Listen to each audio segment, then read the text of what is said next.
there is no portrait of Anne Boleyn. Not one.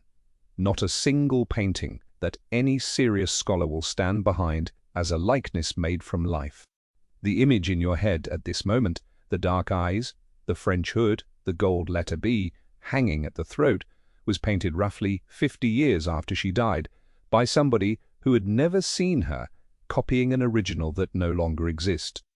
Of the most consequential woman in English history, there survives one battered medal with the face knocked flat, and 2 drawings that experts still cannot agree are her, that is, not an accident of time. It was done deliberately, and it was thorough. She was Queen of England for 1,000 days. Then, in 17 days, in May 1536, she went from a crowned and anointed consort to a body in an arrow chest under a chapel floor, convicted of adultery with 5 men, one of them her own brother, and of conspiring to kill the king. Almost no historian now believes any of it. The dates in the indictment collapse the moment they are checked. One alleged offense falls weeks after she had given birth, another on a day the man named was demonstrably somewhere else. Only one of the accused confessed, and he was a musician held in private custody with no protection of any kind. Then they went further than killing her. The badges were cut out of the stonework. The initials were recut into the next wife's. The portraits went.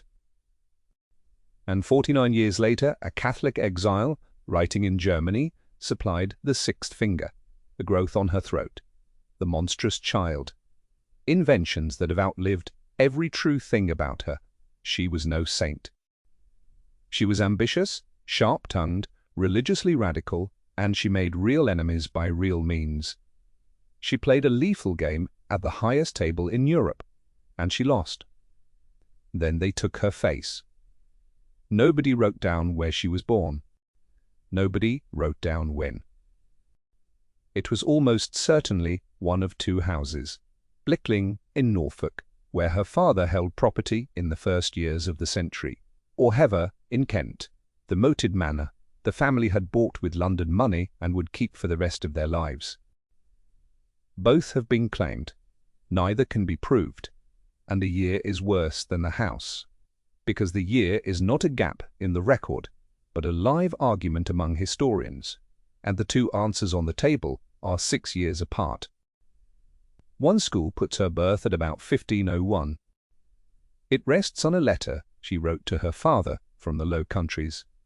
In the summer of 1514, a careful grown-up letter in French, examined in 1981 by the art historian Hugh Paget, who concluded that no child of 7 could have produced it.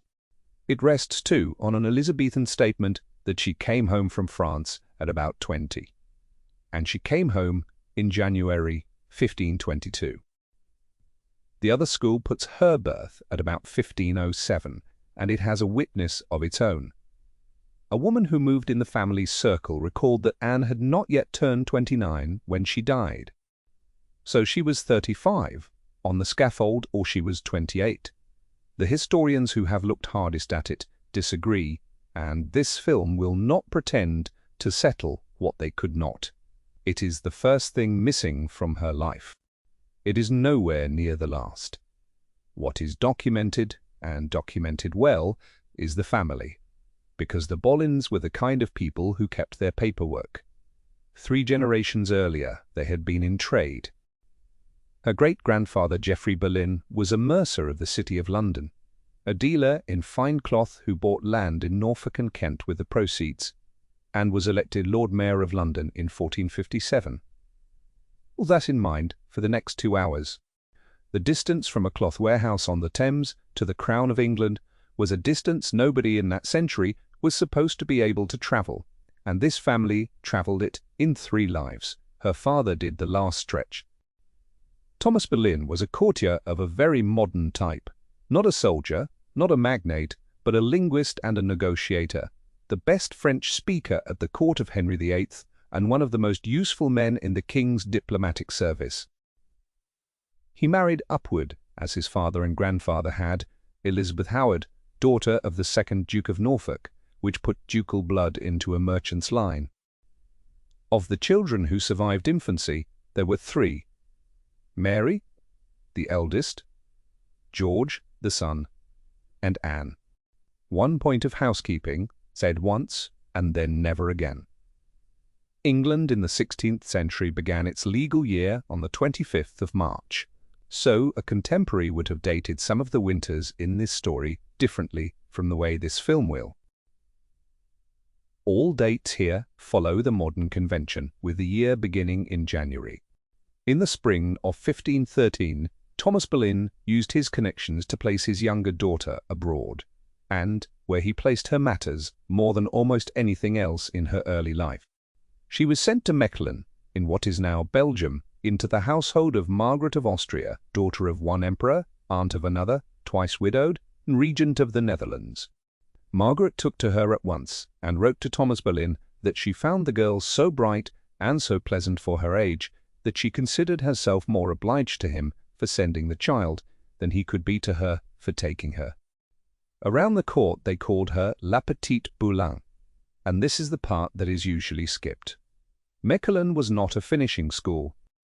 It was a functioning centre of European government, run by a woman, in her own right, on her own authority, with ambassadors queuing in her antechamber, and a library and a picture collection that were the envy of princes.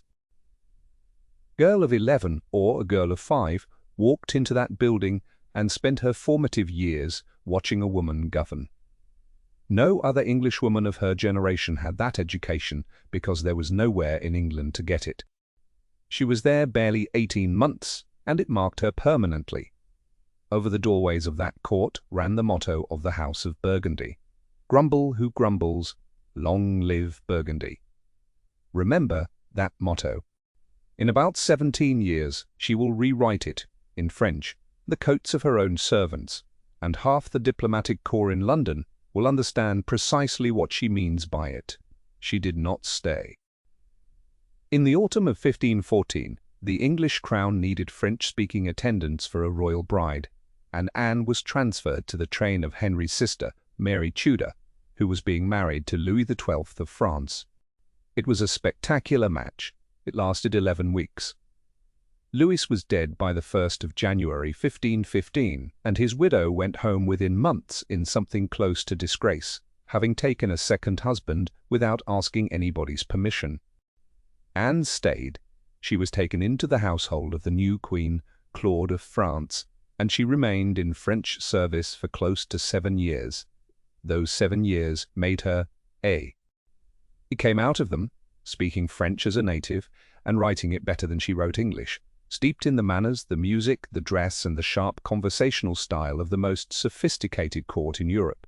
And this is the piece that would eventually cost people their lives, carrying the intellectual current running through the French royal family in exactly those years, an evangelical, scripture-centered Christianity that was not yet heresy but was already dangerous. Anne Boleyn learned to treat religion as an argument rather than as an inheritance. She learned it in France, in her teens, from women. And in all of those years at 2 of the most artistically productive courts on the continent, in an age that had begun recording private faces with an accuracy nobody had achieved before. Not one image of her survives that anybody can vouch for. It is worth pausing on how strange that is. Holbein was about to become the greatest recorder of faces in Northern Europe. Jean Clouet was drawing the French court from life while she stood in it. Margaret of Austria owned one of the finest picture collections in Christendom. There is nothing. No panel, no miniature, no chalk drawing. From those years with her name securely on it. What there is instead, and this has to be planted now because the film will come back to it at the very end, is a description. Everyone knows it. The extra finger, the growth on the neck, the tooth beneath the lip. It comes from a single book, printed in Germany, by a man who was a small child when Anne Boleyn died, and who never once laid eyes on her. He wrote it 49 years after her execution, and he had an excellent reason to want her remembered as a monster. His name will be given in this film exactly once, at the end, where it belongs. She came home in January 1522, and she came home to be married off. Cardinal Wolsey had been arranging a match between her and James Butler, the son of an Irish magnate, as part of a scheme to settle a disputed inheritance. It came to nothing, as such schemes usually did. Instead, she was placed where a well-connected girl of her background belonged, in the household of the Queen of England, Catherine of Aragon, as a lady-in-waiting.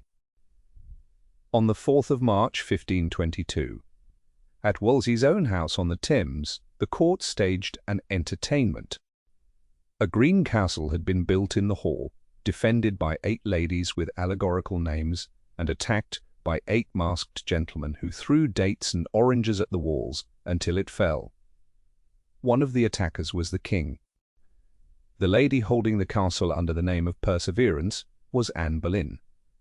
It was the first occasion on which anybody thought her worth writing down. It would be 4 more years before the king came looking for her. What happened first was that somebody else did, and she said yes to him. And the man who took that engagement away from her had been standing in the hall that night, in his own house, watching.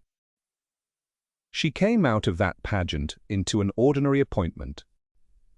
She was one of the Queen's women, which meant that she was in the Queen's chambers most days of her life, the one set of rooms in England where the king came and went as he pleased. Everything that happened to her over the next 4 years happened in there. The girl who stood in that hall was not a beauty by the standards of the Tudor court, and she never would be.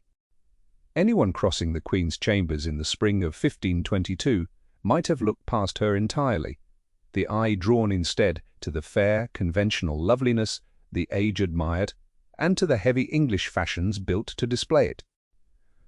Later writers, working backwards from her rise and needing to account for it, made her a siren. The men who actually stood in the room were far more sparing. The Venetian report, filed a decade afterwards, described a woman of middling height, dark-complexioned, long-necked and wide-mouthed. It allowed her fine black eyes, and it stated without embarrassment that she was not to be counted among the beauties of the age. What that report does not mention, and what nobody who saw her alive ever mentioned, is a 6th finger, or a projecting tooth, or any of the other deformities that would be invented for her half a century after she was dead. She was not a beauty, she was a presence. 7 years at the French court had sent her home with a manner the English court had not encountered before. She dressed in the French style, closer to the body and more revealing of the neck and shoulders than the stiff fabrics worn by the older generation of English ladies. She moved with a confidence that sat oddly inside the rigid decorum of Catherine of Aragon's household. She played the lute and the virginals well enough to make music a conversation rather than a performance, and she had a wit that was sharp, unpredictable, and entirely her own. She was, in short, interesting. In a court where women were expected to be silent decoration, she was the one woman in the room whose mind was visibly, restlessly at work. Her elder sister was a fixture of a very different kind. Mary Boleyn had been the king's mistress, probably from about 1522 to 1525, an open secret in the halls of power, and the instrument that had brought the family within reach of the throne in the first place. 2 children were born to her in those years, Catherine and Henry Carey, in 1524 and 1526, and their paternity has been argued over ever since without being settled. What is not in dispute is the legal residue. The intimacy between the king and one Boleyn daughter created a canonical impediment of affinity, technical bar in church law that stood quietly in the background of every room the other Boleyn daughter would ever enter. It waited 14 years. It was picked up, used in a courtroom at Lambeth on the 17th of May, 1536. It was in the middle of all this that Anne became the subject of a private promise.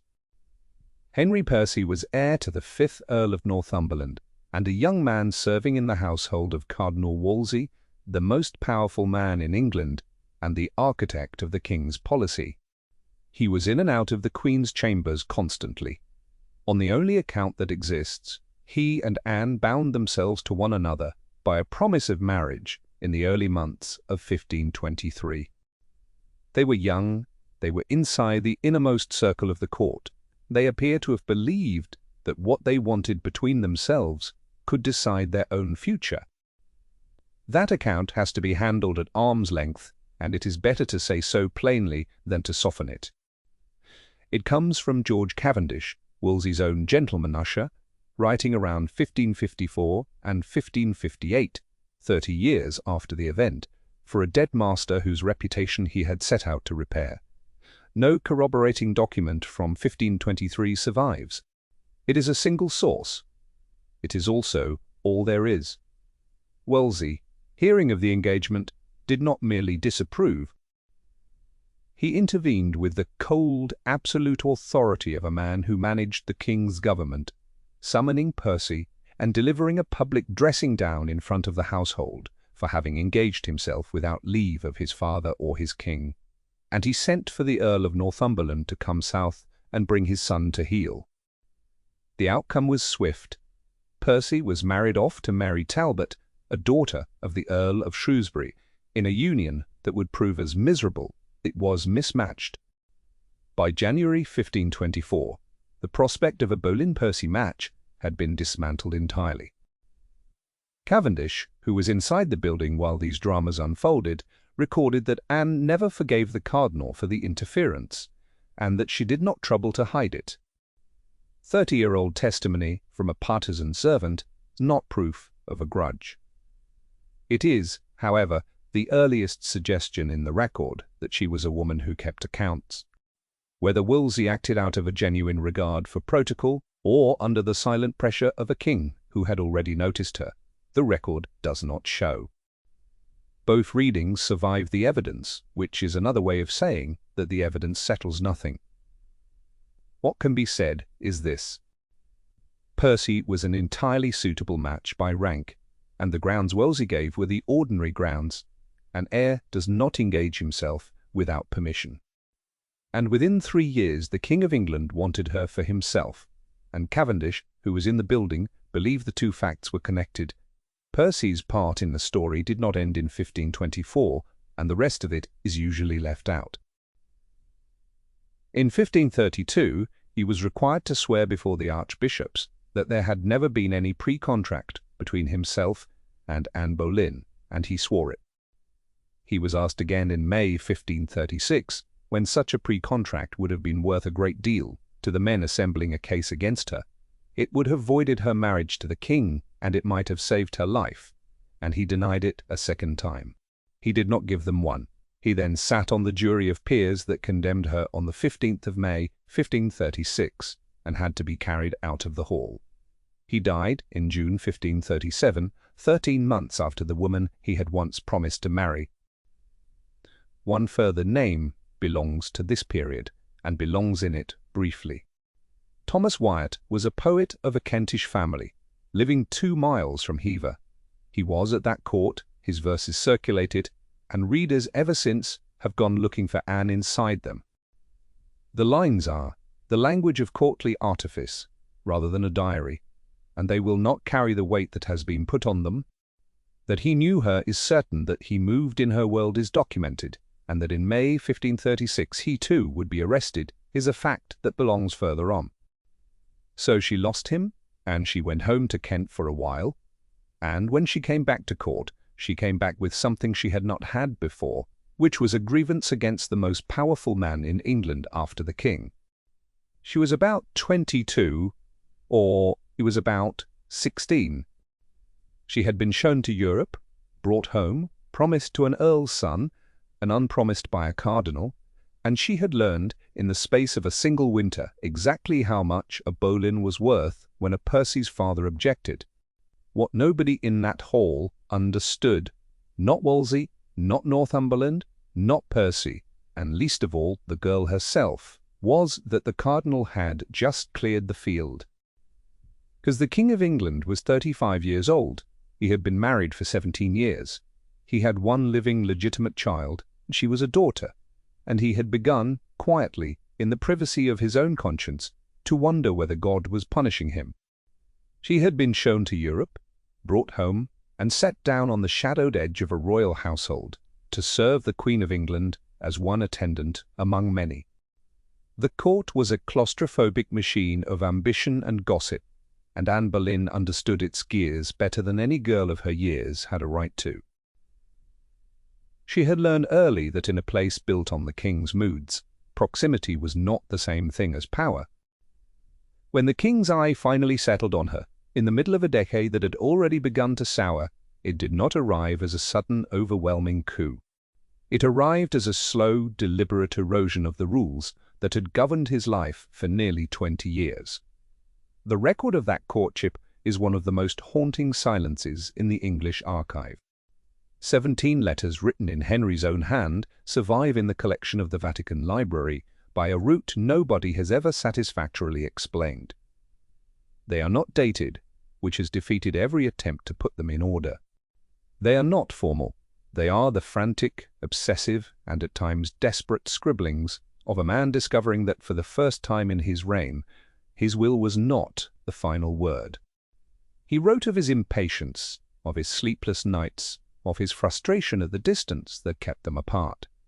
He sent her gifts. He sent her game from his hunts. He sent her messages of such naked want that they are startling 5 centuries later. What survives is his half of a 7-year argument, and not one word of hers. Not one letter, not one note, not one scrap of paper written by Anne Boleyn to the King of England. That asymmetry is the ghost in the machine of her history. Generations of historians have reasoned their way into the vacuum, reconstructing from his replies what she must have written to hold him at that exact temperature, and the paper is not there. The erasure of Anne Boleyn did not begin with an executioner. It began in the mundane, persistent, entirely ordinary way that history discards the voices of women by not troubling to keep them. She refused to become his mistress, and she did not refuse him. That was the whole maneuver, and it was a masterpiece. Her sister Mary had taken the other road, had been the king's creature for a few years, and had been discarded with a marriage and a pension, and left to fade into the margins of the aristocracy. Anne understood exactly what a temporary favour cost. She withdrew to Hever, she came back to court, she withdrew again, and she let the letters do the arguing until the king had accepted that if he wanted her, he would have to pay in a currency he had never spent before. Whether that was a cold-blooded assessment of risk, or a genuine conviction that she was worth a crown, or some volatile compound of the two, is a permanently unresolved argument among the people who have studied her hardest, and this film does not pretend to settle it. What can be said without a hedge of any kind is that the position held for 6 or 7 years against the most impatient man in Europe, and that nothing else in the century looks remotely like it. In the summer of 1528, the world intruded on the game. The sweating sickness, a plague that could kill a healthy adult between morning and nightfall, swept through the court, and Henry, who was famously terrified of illness, broke up his household and moved from house to house with a small retinue, calling for his physicians at the first whisper of infection. Anne and her father both caught the fever at Hever. The letters change in those weeks. They become less an argument about his own desire and more a record of his fear of losing her, and he sent his own physician, Dr. William Butts, into an infected house to attend her. It is one of the very few moments in the whole courtship where his behavior can be measured rather than merely reported. Both Boleyns recovered. Nothing slowed by a week. By then, the question of the marriage had moved out of the king's private chambers and onto the public stage of the church. His case was scriptural, and it was narrow. Leviticus, in the 20th chapter, forbade a man to take his brother's wife, and promised childlessness to any man who did. Henry had married his brother Arthur's widow, and Henry had no living son. And against that stood Deuteronomy, which in certain circumstances commanded exactly such a marriage, and against it stood the papal dispensation obtained between 1503 and 1505, that had permitted the union in the first place? Henry's answer was that no pope had ever possessed the authority to dispense with the law of God. It was a dense, technical, thoroughly legal dispute, and the collateral on the table was the whole future of the English Church. From about 1527, the machinery began to move. William Knight was sent to Rome to negotiate, and by 1528, Rome had answered with Cardinal Campeggio, appointed to hear the case in England alongside Wolsey. Anne was not a passive object inside that struggle. She was a participant. She read the books the authorities were burning, the reformist tracts pouring out of the continent, that questioned whether the Roman hierarchy held the authority it claimed. Her Book of Hours survives with an inscription in her own hand, and her French devotional volumes survive too, the best physical evidence there is of what she actually read, and a private faith increasingly at odds with the orthodoxy of the old Queen. There is a persistent tradition that she put William Tyndale's The Obedience of a Christian Man, printed at Antwerp in 1528 and banned in England, directly into the king's hands, a book arguing that a monarch answered to God alone, with no middleman in Rome, which made it the single most useful volume in England to a man who wanted an annulment the Pope would not grant. That specific scene, the book passed across, the king's sudden illumination, rests on Elizabethan writers with a case to make. John Foxe and George Wyatt were building the mother of a Protestant queen, and the story cannot be traced any nearer to the event than their own pages, written a generation later. It is not evidence. What is solid is duller and more dangerous. She owned prohibited books, she circulated them, she protected men who were in trouble over the English scriptures, and she was doing it inside a court already leaning over the edge of a fundamental break. She was also, by 1528 and 1529, a woman who had run out of patience. She was cold to the Queen, and the court noticed the coldness before it noticed anything else. She was sharp-tongued, and her enemies in the city and among the nobility noticed that too. She was not performing quiet, submissive grace in the antechamber. She was behaving like a woman who had already won, some years before the victory was legally hers, in a court where temper was read as a moral failing and pride was a capital liability. So the arrangement held, year after year, on terms nobody had ever managed before. King, who could have had almost anything he asked for, asking, and being told to wait. By 1529 she had been waiting for 3 years, and he had been waiting for 3 years, and the only thing standing between them was a legal question about a dispensation issued a quarter of a century earlier by a pope who was now dead.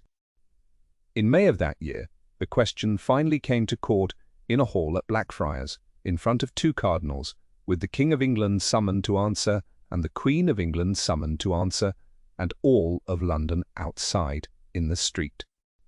Anne Boleyn was not in the room. She had been sent away to Hever so that the proceedings would look impartial. And what happened in that hall over the following 8 weeks would destroy Cardinal Wolsey, humiliate the king in front of the whole of Europe, and put England on the road out of the Catholic Church. And it would begin with a woman getting up out of her chair and walking across the floor to kneel at her husband's feet. The court convened at Blackfriars on the last day of May, 1529, in a hall got up for the occasion and packed with men who understood that they were about to watch something without precedent in England. Cardinal Wolsey sat beside the papal legate Campeggio, his heavy robes an outward show of a power that was already hollow.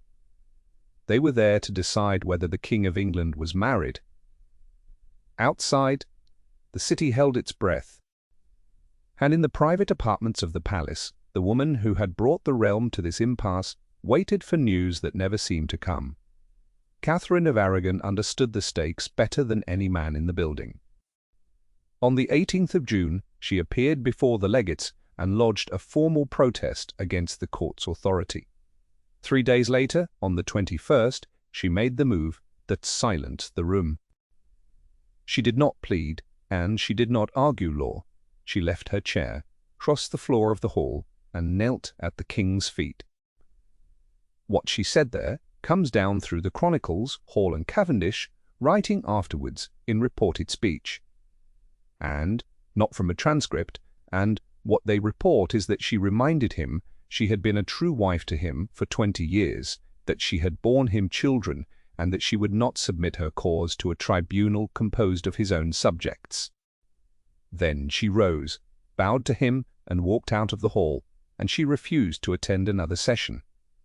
It was the tactical masterstroke of the entire ordeal.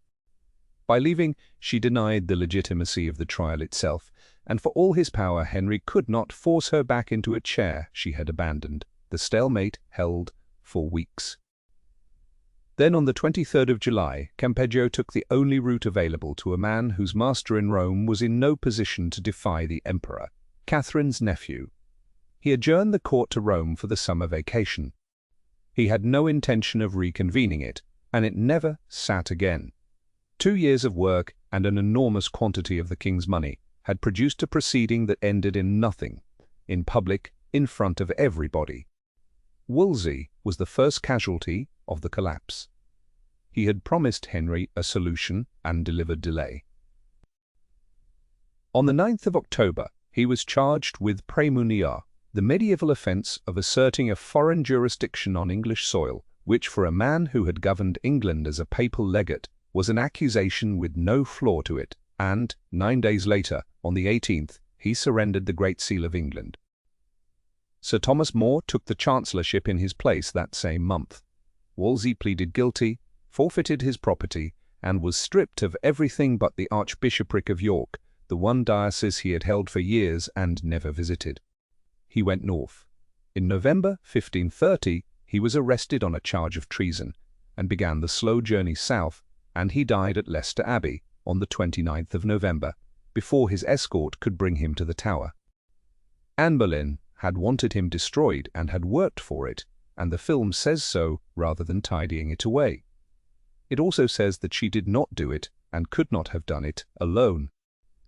The Dukes of Norfolk and Suffolk had been waiting years to see the butcher's son humbled, and the failure at Blackfriars did most of the work without help from anybody. What is worth holding on to is the consequence. Removing Wolsey removed the one man in England with any realistic prospect of extracting an annulment from Rome by ordinary means, and everything that came afterwards followed from the fact that the ordinary means were now gone. The men who filled the vacuum were of an entirely different kind.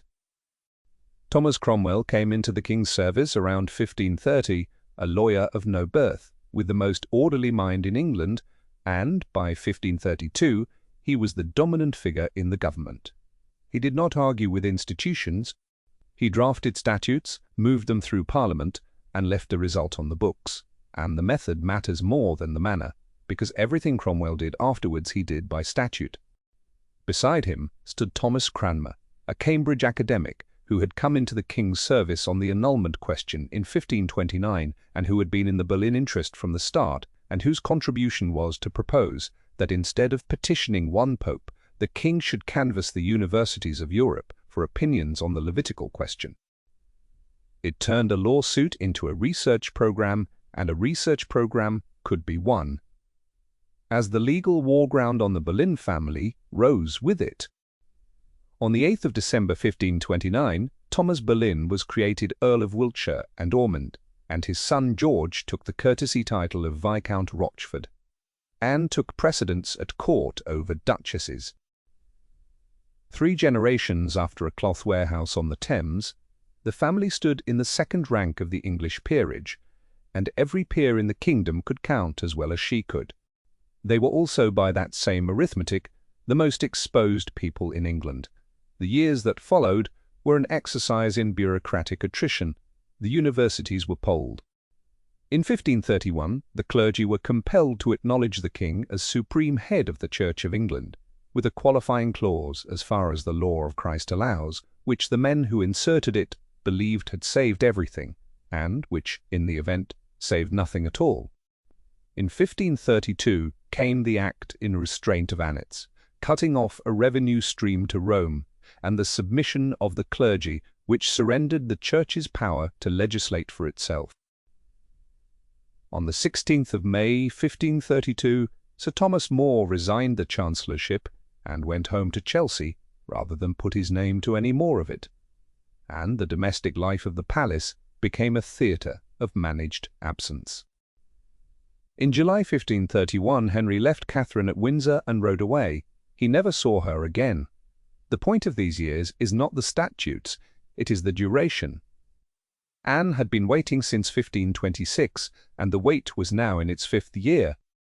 She was not young on either, reckoning of her birth, and the arithmetic of a dynastic marriage grows worse with every season a woman spends waiting for one. She had staked her reputation, her family's fortune, and her own position on an annulment that existed nowhere except in the drafting of lawyers, and there was no guarantee whatever that it would ever arrive. Catherine was not going to withdraw. Rome was not going to rule. And no mechanism existed anywhere in Christendom for ending a marriage that the Pope declined to end. Wolsey died on a November road in Leicestershire with nothing left, and the men who took his place were of a different kind entirely. Lawyer's son from Putney, with no name and no land and a genius for drafting. A quiet Cambridge don who believed the universities of Europe could be polled like a parliament. Between them, over the next 4 years, they would do what a cardinal and a pope could not, and they would do it with paper. But they were slow. She had been waiting since 1526.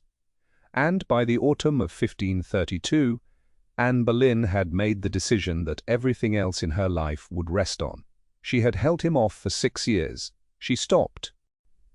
Sometime between the middle of October and the end of that year, in Calais or at Dover or in a room at Whitehall, the date has never been established, and this film will not pretend otherwise. She went to bed with the King of England. By the middle of January, she knew she was pregnant, which meant the annulment now had a deadline measured not in legal terms, but in months, and England did not yet have a law that would allow it. Around 1529 or 1530, Anne Boleyn began to define her own house, and she did it with a needle and thread. She had a set of liveries made for her servants, embroidered with a motto in French, Ainsi sera, groin qui groin. Thus it will be, grumble who may. It was not decoration. It was a deliberate rewrite of Groin qui groin, Vive Bourgogne, the Burgundian motto that had run over the doorways of the court at Mechlin, where she had served as a girl, and it was aimed at an audience she expected to recognize the reference. When it was pointed out to her that she had appropriated the Emperor's own family slogan in order to taunt the Emperor's aunt, the Queen of England, the liveries were quietly withdrawn. The message had already been delivered. She was announcing a position in a foreign language, in embroidery, to the diplomatic corps of Europe. And the choice of motto tells you where she had learned to think that way. As a girl, she had stood in a court at Mechlin that was governed by a woman in her own right, on her own authority, with ambassadors waiting in the antechamber, and the Burgundian words she was now rewriting had run over the doorways of the building. She had watched a woman govern. She was the only Englishwoman of her generation who had, because there was nowhere in England to learn it. Now she had taken the sentence she had lived under as a child and turned it into a warning. The myth of these years is a woman waiting in a tower for a verdict. Reality was structural, and it is the part the myth leaves out. She was running an interest. She kept a small and formidable court of her own, and she used it to reward clients, to block the conservative faction still gathered around Catherine of Aragon, to receive ambassadors, and to keep the 2 architects of the coming regime, Thomas Cromwell and Thomas Cranmer, within reach of the king's ear. She had understood something about the king that few people around him had understood, that he was theologically conservative and personally furious with Rome, and that this was the one combination in which her own argument could win. For it was here that she broke with the past.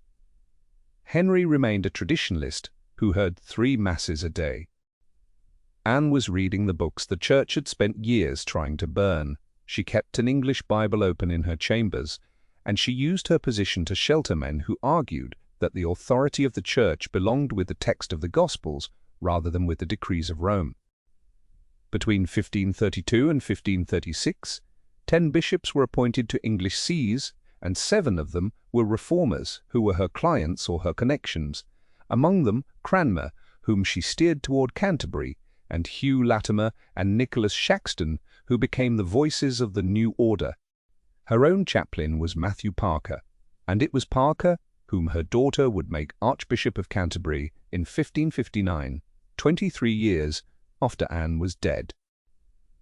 She was not a Protestant in any later denominational sense, and the word does not belong in the same sentence as her name. She was an evangelical and a reformist, a woman who believed the faith had grown over with human invention, and that the power of the papacy was a foreign imposition with no standing in an independent kingdom. This was the engine of the whole revolution, and it is the most consequential thing Anne Boleyn ever did. It is also the thing least often said about her. Cromwell supplied the instrument. He had grasped that a deadlock with the Vatican could not be broken by theology, and the Act in Restraint of Appeals of 1533 is a masterwork of legal drafting on exactly that insight. It did not claim that the king was entitled to a divorce. It declared that the realm of England was an empire, complete in itself, and that no case, legal or spiritual, could be appealed out of it to any foreign power. The break with 1,000 years of Rome was, in the end, a drafting problem solved by a lawyer. And when Cranmer was consecrated Archbishop of Canterbury on the 30th of March 1533, he was consecrated with papal bulls, obtained through the ordinary channels in the ordinary way, weeks before he used the office they conferred to end papal authority in England altogether. To look only at the reformer, though, is to miss the woman her contemporaries actually met. She was openly contemptuous of Catherine's supporters and ruthless with anyone who would not acknowledge her status. In the streets of London, the loathing was visceral and audible. She was called things in public that no English queen had been called before, and she knew precisely how much the city hated her. She held her ground because there was no other ground available to her. Her rise had been so fast and the enemies she had made so powerful that she had to be the queen she intended to be, or she would be nothing at all. And in the same years, she gave away money on a scale contemporaries noticed. The fullest accounts of her almsgiving come from William Latimer and George Wyatt, Elizabethan writers working to rehabilitate the Queen's mother, and they are advocacy rather than evidence, but the pattern they describe is corroborated elsewhere, and the sums are large. Money went out of her household into the parishes and into the education of poor scholars in quantities that contemporaries noticed at the time. So, the record holds both women at once, a woman who could shelter a reformist scholar in the morning and demand the humiliation of a rival in the afternoon. The 16th century, those were not contradictions. They were the requirements of the game, and she played it as it was played. She was exactly of her time. That is why it worked. Then the momentum stopped being possible to hide. On the 1st of September 1532 at Windsor, she was created Marquess of Pembroke in her own right, a peerage granted to a woman by patent in her own name, carrying lands worth over £1,000 a year. It was not a courtesy title, borrowed from a husband or a father.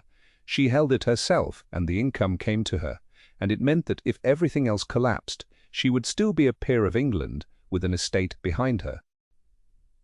The following month she went with Henry to Calais, and the two kings met between Calais and Boulogne. Francis I received her. She appeared as consort in all but name, and she was received with the ceremony due to one. It was the first time the 16th century treated Anne Boleyn as a queen, and it happened months before there was any law that said she was one. Within weeks of the return, 6 years of refusal came to an end on a date nobody has ever established. So the position was this: in the first week of January 1533. There was no annulment. There was no law yet on the books that could grant one.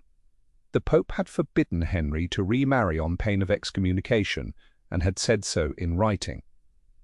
And Anne Boleyn was pregnant, and everybody who mattered was about to find out. On the 25th of January, before dawn, in a room somewhere in the King's Palace at Whitehall, a priest, whose identity has never been established with certainty, married the King of England to a woman he was not legally free to marry, in front of a handful of witnesses who were told to say nothing to anybody. 4 months later, the Archbishop of Canterbury would rule on a marriage that had already taken place. 4 months after that, a child would be born. And every single thing Anne Boleyn had, the crown, the title, the law, the break with 1,000 years of Rome, and in the end, her life would come to rest on whether that child was a boy. The marriage was not a public event. There were no bells, no cheering, no procession of bishops in cloth of gold, no register signed by witnesses whose names anybody troubled to keep. It happened in the dark of a small room at Whitehall in the early hours of the 25th of January 1533, and the man who performed the rites is a ghost in the record. Roland Lee is the name the tradition supplies, and the documents do not confirm it. Thomas Cranmer, who within weeks would be Archbishop of Canterbury, and who would shortly be ruling on the legality of the whole business, stated afterwards that he had not been told of the wedding until about a fortnight after it happened. There is an older tradition of an earlier ceremony, around the 14th of November 1532, on the road home from Calais.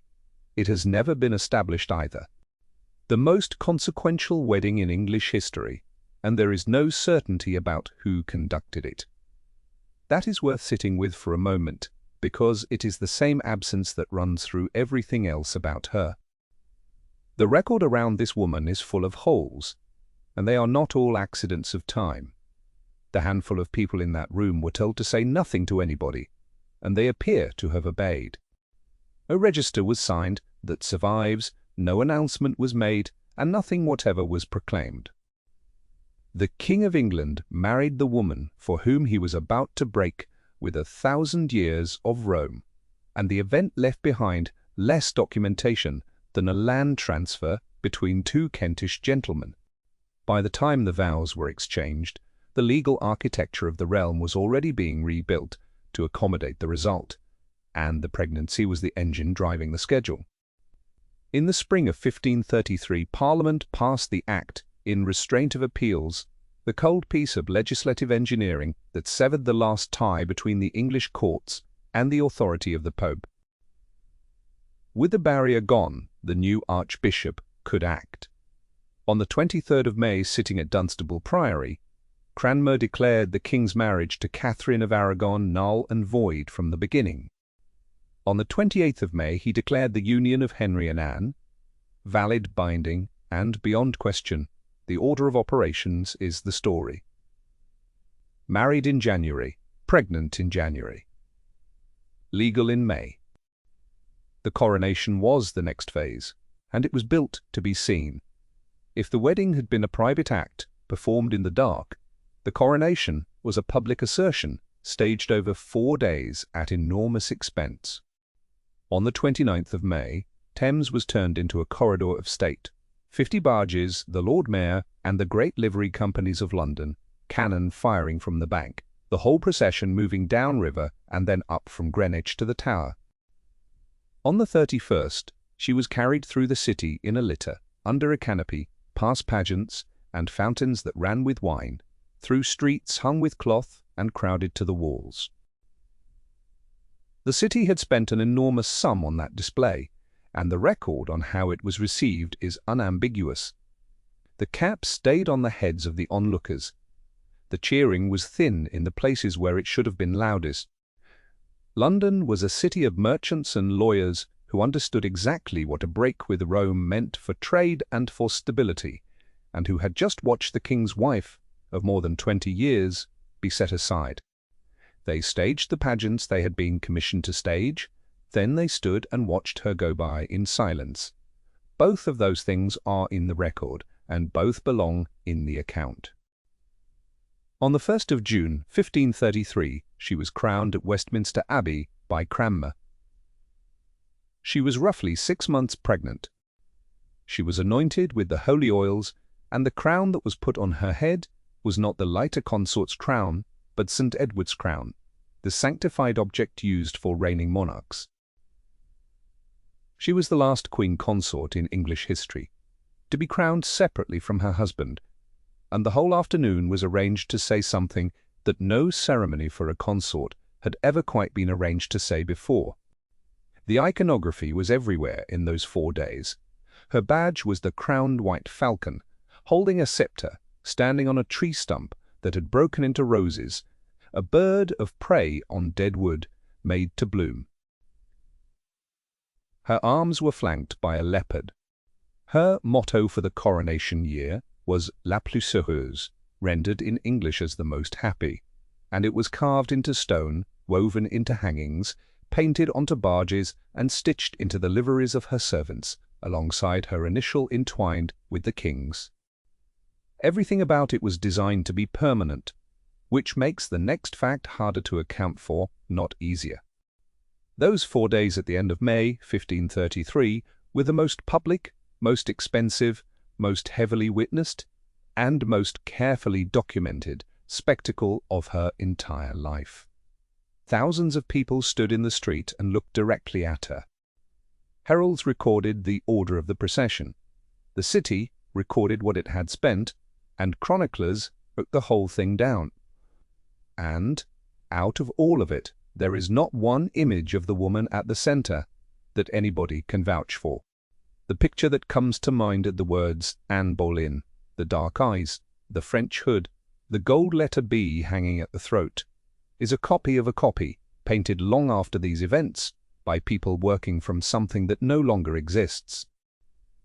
That famous pendant is the most recognizable jewel in English history, and there is no record of it in her lifetime at all. Meanwhile, the stakes were rising outside England. In July, Clement VII declared the marriage to Anne null and void and moved to excommunication, which was pronounced and then suspended that same year and confirmed in 1535. Catherine of Aragon was stripped of the title of Queen and ordered to be styled Princess Dowager, the widow of Prince Arthur, and she refused the style for the rest of her life and never once used it. She kept her rooms, she kept her household, as far as she was permitted to, and she kept her position that she was the king's wife, that she had always been the king's wife, and that no court in England had any authority over the matter. Most of the country agreed with her, but for Anne, the danger was not behind her. In the discarded queen, it was in front of her. Legitimacy of the break with Rome, the validity of her marriage, the security of her family, and the stability of the entire Tudor settlement now rested on the sex of the child she was carrying. The king's want of a son was not a preference. It was a constitutional necessity, and it had been the stated justification for everything done in the previous 7 years. The court had been fed a steady diet of certainty on the point. The physicians had been consulted and had pronounced. The astrologers had mapped the heavens and reported that there was no room left for doubt. They had written the letters out in advance. That is the detail worth holding on to.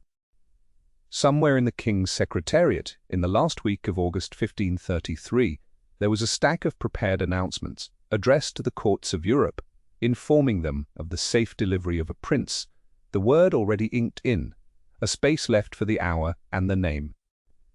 Every astrologer in England had promised a son, every physician had confirmed it.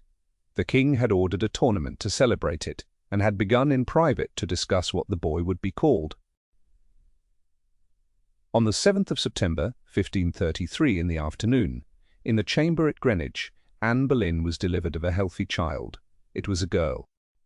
And, in the room where the letters were kept, somebody took a pen and made the alteration by hand, 1 letter at a time, on document after document, all the way across Europe. Between 3 and 4 o'clock on the afternoon of the 7th of September, 1533, in a chamber at Greenwich Palace, the machinery of an entire kingdom arrived at the moment it had been building toward for 7 years, and what it produced was a daughter. She was healthy. Her mother had survived the delivery, which in that century was not to be assumed. By every measure that a family applies to a birth, it was good news, and it was received at court as a disaster. And both of those things were true in the same room at the same hour. She was named Elizabeth for the king's mother and for Anne's. A choice that gestured at dynastic continuity, was tactful on both sides, and cost nothing. The christening followed 3 days later, on the 10th of September, in the Church of the Observant Friars at the palace gates. Heralds a procession of noblemen, and Thomas Cranmer, Archbishop of Canterbury, standing as godfather to the infant princess. The ceremony was magnificent. It was also brittle, and everybody standing in it knew why. The tournament arranged to greet the arrival of a male heir was quietly cancelled. What the king thought, as he looked at his daughter, is not recoverable. He never wrote it down, or nothing he wrote survives. And the accounts that describe his disappointment were composed by men who were not in the room and had reasons of their own for describing it. The record does not show the king's mind. On that afternoon, or on any afternoon that mattered afterwards. What the record shows is what was done. A christening staged at full magnificence, a tournament cancelled, and a stack of letters altered by hand. And of the woman at the centre of it, there is still, in September 1533, not one likeness anybody can vouch for. It was not a triumph. In the cold arithmetic of the 16th century, it was a political catastrophe, and it has to be understood as one.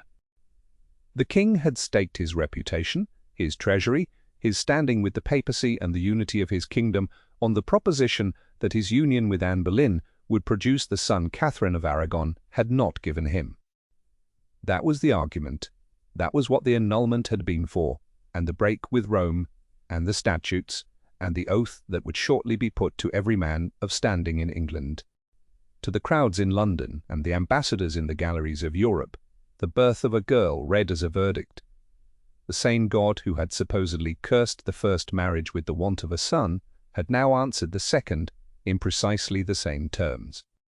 Eustace Chapuis, the imperial ambassador, lost no time reporting it to the Emperor Charles V with unconcealed pleasure. He noted the public disappointment and the way the news emboldened everyone who still regarded the discarded queen as the only lawful source of royal authority. Chapuis is indispensable, and he is not neutral. He was Catherine's partisan.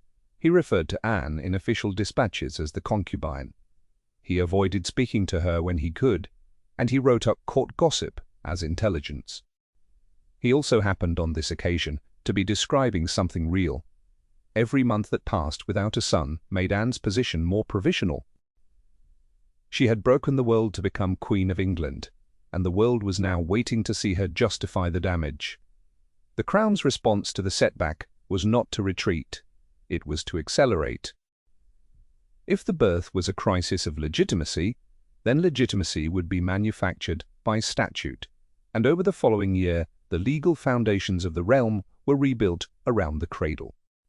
The first Succession Act of 1534 vested the inheritance of the crown in the children of Henry and Anne, and declared Mary, the daughter of Catherine, illegitimate, a move designed to close the door on the past, which had the effect of forcing every family in England to choose a side.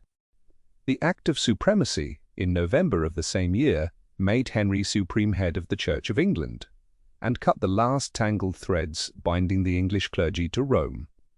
The Treasons Act made it a capital offence to deny any of it. And an Act for the Oath required that the thing be sworn to out loud by name. That was the innovation, and it is the part worth pausing on. Silence was no longer sufficient. Every man of property and influence in the kingdom was required to make an affirmative declaration that the king's marriage to Anne Boleyn was lawful, and that the succession established by the new statutes was valid, and anyone who refused did so in the full knowledge that the penalty was not disfavour or exile, but the scaffold. A marriage had been turned into a loyalty test, and the test was administered to the entire governing class of a kingdom. It is worth being exact about what that meant in practice. A man could no longer keep his opinion of the king's second marriage to himself and expect to survive on discretion. He had to say the words. And, once the words were law, every conscience in England that could not say them became, by statute, a traitor's conscience. The cost came due quickly. May 1535, 3 Carthusian priors were executed for refusing the supremacy. On the 22nd of June, the elderly Bishop of Rochester, John Fisher, a man of immense intellect and moral stature, was beheaded on Tower Hill. On the 6th of July, Sir Thomas More followed him, former Lord Chancellor and one of the most respected humanists in Europe. Their deaths went through the intellectual life of the continent like a crack through glass. They had died on a point of conscience, for the sanctity of a marriage the king had set out to erase, and for a refusal to swear that the new queen was lawful. People were dying for Anne Boleyn's marriage. They knew it. So did she. In those same years, she was doing the work of a reformist queen, and it was working. She promoted men committed to a church rooted in the vernacular scriptures. Stripped of what she regarded as human accretion, she put her weight behind the appointments that mattered, and she kept up a program of almsgiving on a scale contemporaries remarked upon. This was not a devotional hobby conducted at the edges of a marriage. It was the exercise of power, and her mark is on nearly every significant ecclesiastical appointment of the period. But all of it stood in the shadow of the nursery. In December 1533, the infant Elizabeth was taken from Greenwich and established at Hatfield with her own household under Lady Bryan, as royal children were. Anne saw her at intervals when the court and the progresses allowed. That was the ordinary arrangement for a princess, and nobody in it thought it required comment.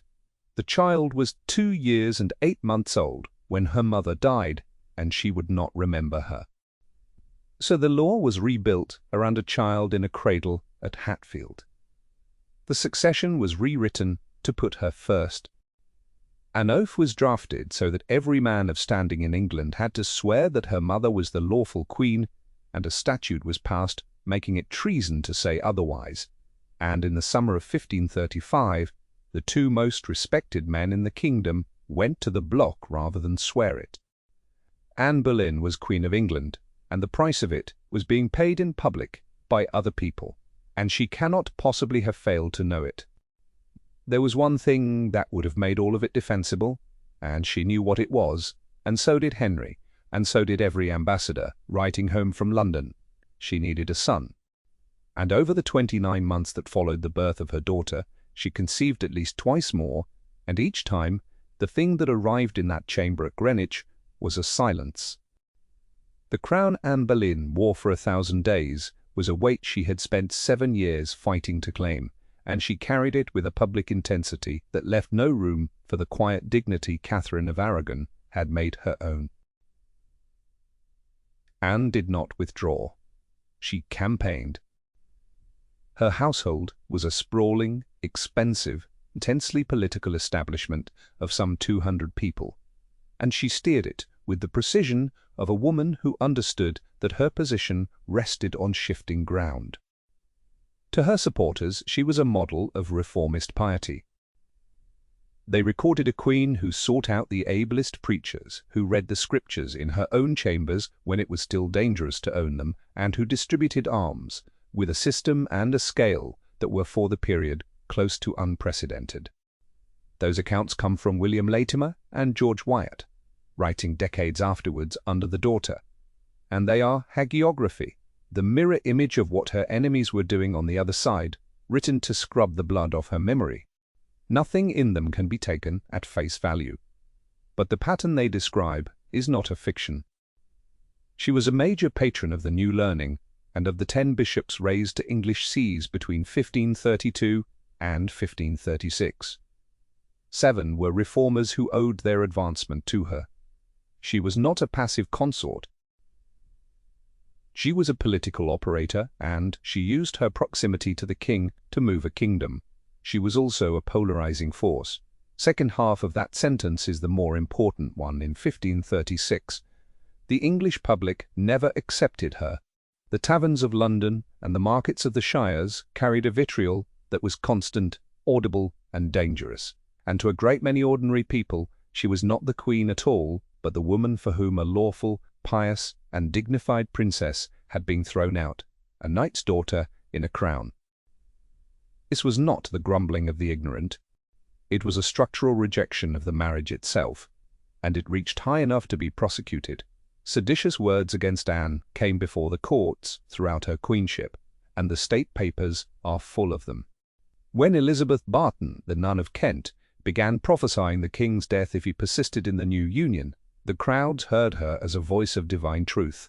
She was executed on the 20th of April, 1534. It did not silence the resentment, it buried it, and it went on running underground for the rest of Anne's life. The Queen knew. She could hear what the silence meant when she rode out in public, and she answered it, not with the composure of a monarch, but with the sharp, defensive temper of a woman who understood that she was surrounded. That brittleness did its worst damage in her treatment of Catherine and of Catherine's daughter Mary. And this is where any attempt to rehabilitate Anne Boleyn runs into a wall it cannot get over. Catherine was moved to Kimbolton, denied all access to her daughter, and pressed to accept a style she never once used. She died in law, a princess dowager, and, in her own eyes, a queen, and, in the eyes of most of England, a queen as well. Mary was declared illegitimate by statute, separated from her mother, and worked on relentlessly to swear an oath against her. Anne was not content with the legal victory. She wanted acknowledgement, because Mary's refusal to give it was a standing argument against her own legitimacy and the security of her children. She pursued it coldly, and she pursued it hard, and she is on record in reported outbursts about curbing that girl's pride. The pressure applied to a teenage girl in those years was real, and it was cruel, and the account does not shield her from it. The reports come for the most part from Eustace Chapuis, and they have to be handled with a surgeon's care. He was the imperial ambassador from 1529, a partisan of the old order, a man who loathed the concubine, his word for her in official dispatches for 7 years, and whose whole purpose was to frame the English situation for Charles V as a moral catastrophe.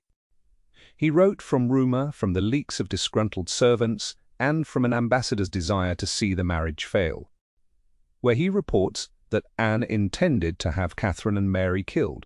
The claim is his, and nothing more. It is second-hand, it is hostile, and nothing else in the record supports it. Where he reports the pressure on Mary, he is consistent, and other evidence points the same way. The distinction between those two paragraphs of the same man's correspondence is the whole discipline of reading him. The marriage meanwhile began to show its fraying edges. The king was a man who lived for the chase, and for 6 years Anne had been the unattainable prize. Once the prize was secured, the law rewritten, the crown on her head, the temperature changed. She was no longer the elusive mistress. She was the queen, and she had brought the same quick, abrasive wit and the same refusal to defer that had made her irresistible in the first place. And that is the structural point, the one that explains more about 1536 than any quarrel does. Every quality that had made her extraordinary as a woman who would not become a mistress was a liability in a wife.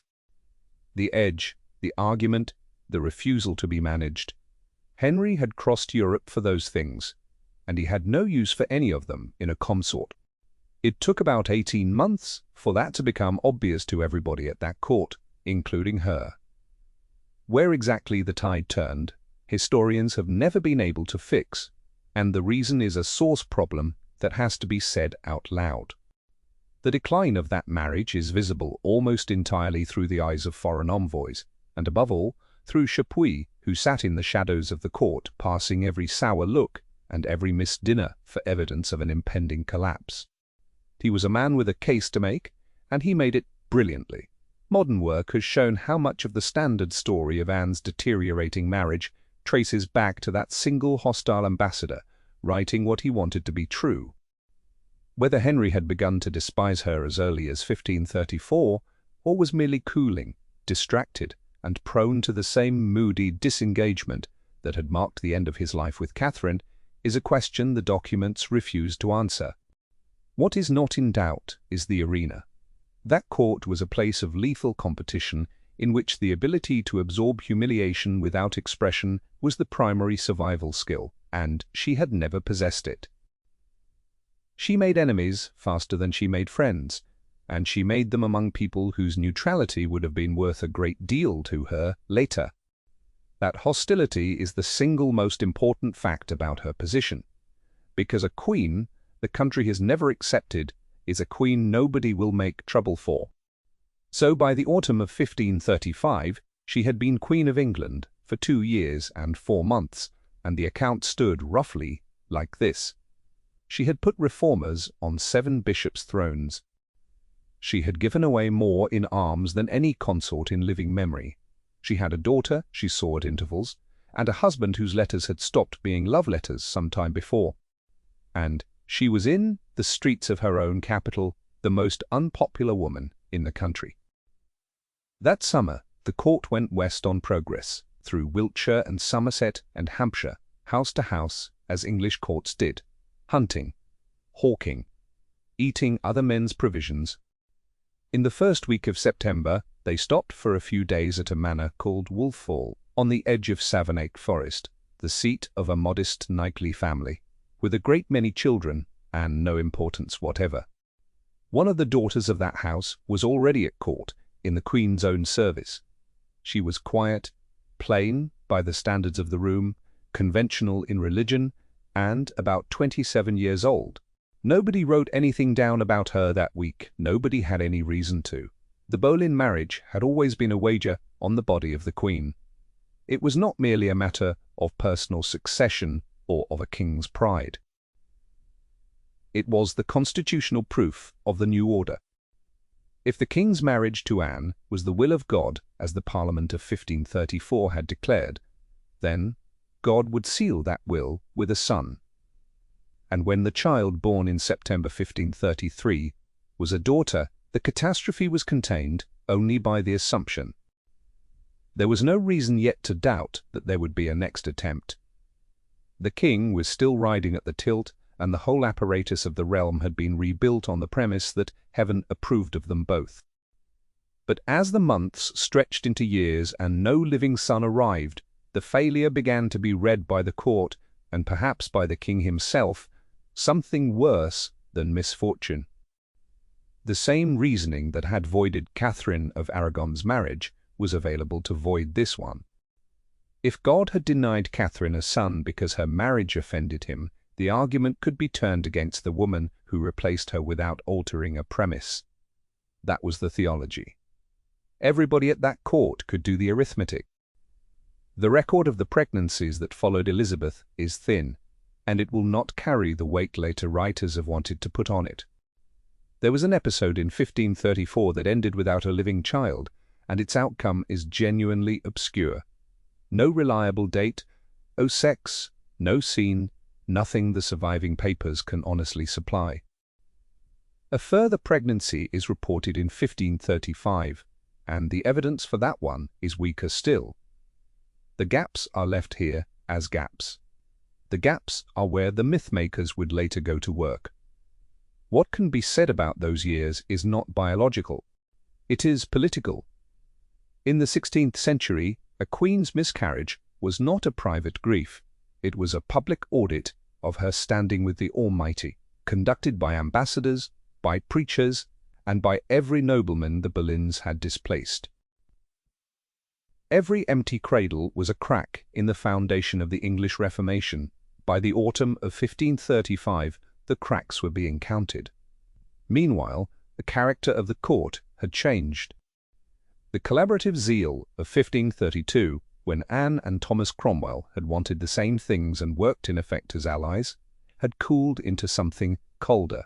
the division of the spoils of the Church. The Valor Ecclesiasticus, a survey of every ecclesiastical income in England, was compiled in 1535. The Act for the dissolution of the lesser monasteries followed in 1536. Between them they converted the wealth of the English Church into an inventory. And an inventory is a thing that can be spent. Cromwell intended to spend it on the crown. Anne did not. She had argued since her return from France that the proceeds belonged to education and to charity, to schools, poor scholars, and the preaching of Scripture in English, and her chaplains argued it with her. She was not a decorative queen with opinions. She was the patron of the reformist bishops, the protector of the new theology, a woman who had helped remake a church, and she treated the dissolution as a policy question on which she was entitled to be heard. It is among the most attractive things about her. In the spring of 1536, it was also the most dangerous.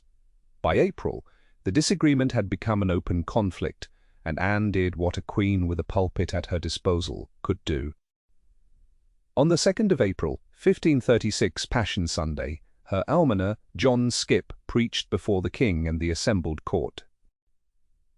He took as his text the story of Haman, the counselor who had schemed against God's people and had gone to his own ruin for it, and he turned it against the men around a prince who despoiled the church for private profit. Nobody in that chapel required the parallel to be explained. It was not a sermon. It was a declaration of war, delivered from the Queen's own pulpit by the Queen's own almoner, in front of the king, and it accused the king's first minister of theft. While Anne was fighting for the direction of the Reformation, somebody else had entered the king's orbit. Jane Seymour was the daughter of Sir John Seymour of Wolfhall in Wiltshire. She had served in Catherine of Aragon's household, and afterwards in Anne's. Her brothers Edward and Thomas were able, ambitious, and watchful. In every visible respect she was the opposite of the woman she attended.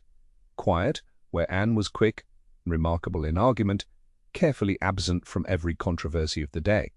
The observation needs no motive attached to it. Henry's attentions to her are reported from about February 1536, though the beginning of them cannot be dated. The most quoted of those reports is Eustace Chapuis. He was the imperial ambassador, Catherine of Aragon's partisan, a man who avoided speaking to Anne when he could and who hated her, and he recorded the Queen's anger at finding Jane Seymour in the king's company.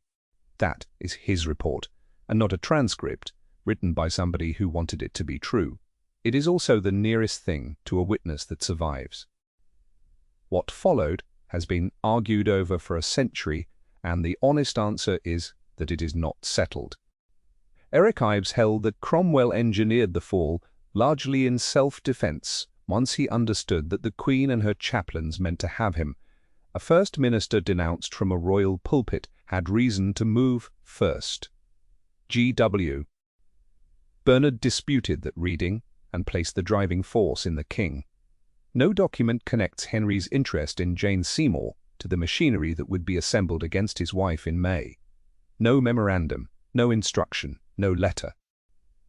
What survives is a sequence of dates, and historians of standing have read that sequence and arrived in different places, and this film will not adjudicate between them. What is not in dispute is the shape of her position by the early spring of 1536, and it is best set out as a list. She had no son. She had no faction that was not her own family, and that family's climb had been resented for 30 years by an older nobility which had never forgotten the cloth warehouse it started from. She had no popularity in the country, and she knew it. She had a hostile imperial ambassador with the ear of half the council. She had a rival inside her own household, wearing her own livery. And she had a first minister, whom she had just attacked from a pulpit in front of the king on a Sunday. Neither half of that account cancels the other. She was the most formidable political operator of her sex in that kingdom. She had held a king at precisely the temperature required for 6 or 7 years. She had broken a cardinal. She had read forbidden books, and put reformers on bishops' thrones, and she had altered the relationship between England and Rome permanently. She was also ruthless in the advancement of her own people, sharp-tongued in a court where a sharp tongue was treated as evidence, and ungracious in victory. And in 1536 that last failing cost her the neutrality of people who might otherwise have spoken for her. So she went into the winter of 1535 without the one thing that would have secured her, and with a first minister who had just been denounced from her own chaplain's pulpit in front of the king. In a sermon everybody in the chapel understood. She was pregnant again by the end of the year. That much is certain, and, for a few weeks, it must have looked as though the whole account could still be balanced. And then, in the space of 3 weeks, in January 1536, 4 things happened in the same country to the same people, in sequence. A woman died in a damp house in Huntingdonshire, and half of Europe stopped recognizing Anne Boleyn as anything at all. A man fell off a horse in an armoured yard at Greenwich, and did not get up for 2 hours. A funeral was held in a cathedral at Peterborough, and on the day of that funeral, in a chamber at Greenwich, the Queen of England lost a son. Catherine of Aragon died at Kimbolton on the 7th of January, 1536. She was 50 years old. She had spent her last years in a succession of damp and diminishing houses, stripped of the title of Queen, kept by royal order from her only child, and refusing under sustained pressure to concede the single fact she held to be true, that she was, and remained, the lawful wife of the King of England. She never conceded it. Even the people with the most to gain from her death allowed her the dignity of it. Her funeral was held on the 29th of January at Peterborough Abbey, at a careful distance from the capital, with the honours due to a princess dowager and not to a queen. For Anne, the death of her rival was widely assumed to be the final clearing of the path. The logic looked ironclad. The only obstacle to the full and undisputed recognition of the second marriage had been the continued existence of the first wife, and now the first wife was in the ground at Peterborough. The logic was exactly backwards. While Catherine lived, setting Anne aside was impossible, and it was impossible for reasons that had nothing to do with affection. To be rid of Anne, Henry would have had to take Catherine back, unthinkable, politically and personally, or else admit that the entire 7-year enterprise, the annulment, the break with Rome, the statutes, the oaths and the executions, had been an error from the beginning. Catherine's life was therefore the guarantee of Anne's position. The moment she was dead, Henry became a widower in the eyes of everyone who had never accepted the annulment, Rome, the emperor, and a great part of his own kingdom. A third marriage could now be made that all of them would recognize, and no apology would be required for the second. Catherine's death did not remove Anne's rival, it removed Anne's insurance. The king and queen are reported to have appeared in yellow when the news reached the court. What that meant has been argued about for 4 centuries. Yellow has been claimed as a color of Spanish mourning, and that claim has itself been disputed. The appearance has been read as celebration. It may have been neither. And a color worn on one morning is a thin foundation for a verdict on anybody's character. The report exists, the interpretations conflict. No decision is available here. What can be said is that a court already watching the Queen for a misstep saw one and wrote it down. 2.5 weeks later, on the 24th of January, 1536, the king was riding in the tilt-yard at Greenwich in full armour when his horse came down and took him with it. He was 44. The reports say he lay unconscious for something like 2 hours, which is a long time for a kingdom to be without a conscious king. He never jousted again. The injury to his leg dates from these years, and it became the chronic ulcerating wound that dominated the rest of his life. Some historians have advanced the theory that the accident altered his temperament, that the man who governed England after January 1536 was not quite the man who had governed it before. It is a hypothesis, and it is offered here as one. The record provides no clinical window into anyone's mind, and it is not this film's explanation of anything that follows. 5 days after the fall, on the 29th of January, Catherine of Aragon was buried at Peterborough.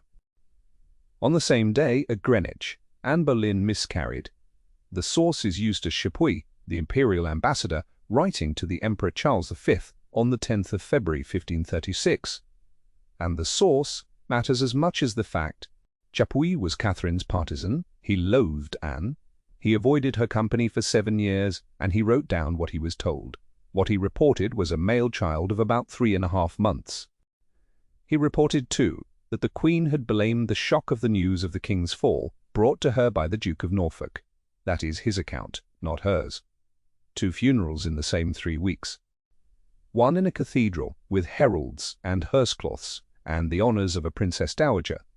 One in a chamber at Greenwich, with nothing at all. For a queen whose political existence had been staked on the birth of a son, the timing could hardly have been worse, and the loss was not permitted to be a private grief. It was the public failure of the dynastic purpose for which a kingdom had been detached from Rome, and it was read that way by everybody who had watched the enterprise being built. In the months that followed, the atmosphere at court tightened.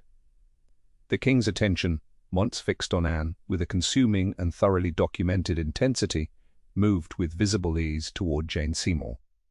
Her brothers advanced. By the spring, the shift was no longer gossip among servants, but the subject of diplomatic dispatches, and Chapuis, vigilant, well-informed, and never neutral, was reporting with growing confidence that the marriage was finished. Anne did not retreat. That is the part of these months most tellings leave out, and it is the part that matters. Through February, March, and April, she behaved like a woman who believed she could still win, because as far as anything in the record shows, she did believe it. She argued the diplomatic case for herself, on the ground that her marriage remained the surer foundation for England's dealings with France. She held her position with the king. And on the 2nd of April, from the Chapel Royal pulpit, she had her almoner accuse the king's first minister of plundering the church in front of the king in a sermon about Haman that nobody present could have misunderstood. That is not the conduct of a woman waiting to be discarded. It is the conduct of a political operator who thought the game was still open. By the middle of April, the court had gone quiet in the way the courts do when something is being prepared. And then the record produces its single most load-bearing sentence, and it has to be handled exactly. Writing on the 18th of April, 1536, Chapuis indicated that Cromwell was acting on instructions the king had given on or about that date. That is what Chapuis indicated. He was hostile, he was second-hand, he was not in the room, and the phrasing of an ambassador's dispatch is not the same thing as an order in the king's hand. No order in the king's hand survives on this or on anything else that followed, and no minute survives of the conversation Chapuis believed he was describing. Whether Henry believed what was about to be alleged against his wife, or whether he required a mechanism and did not greatly care what it was made of, is a question the record does not answer. It is left here exactly where it was found. Last week of April 1536, the quietest week in this story, and the most important, and almost nothing about it can be reconstructed with certainty. What is known is this. On the 24th of April, 2 commissions of Oyer and Terminer were issued, the legal instrument by which serious crimes were tried, drawn up before anybody had been accused of anything. On the 25th, the king wrote a letter referring to his most dear and most entirely beloved wife, the Queen. Sometime in those days, Thomas Cromwell withdrew from court to his house in London, pleading illness, and did not come back for a week. And on the 30th of April, a young musician of the Queen's household, a man of no birth and no protection, was taken to Cromwell's own house at Stepney, and questioned. By the end of that day, Mark Smeaton had said something. What he said and what was done to him to obtain it has never been established. Anne Boleyn had 17 days left. The legal machinery was oiled in silence, and it was oiled first. On the 24th of April 1536, 2 commissions of Oyer and Terminer were issued, one for Middlesex and one for Kent. They were the instruments of high-stakes justice, the formal mandate a court required before it could hear and determine a capital crime.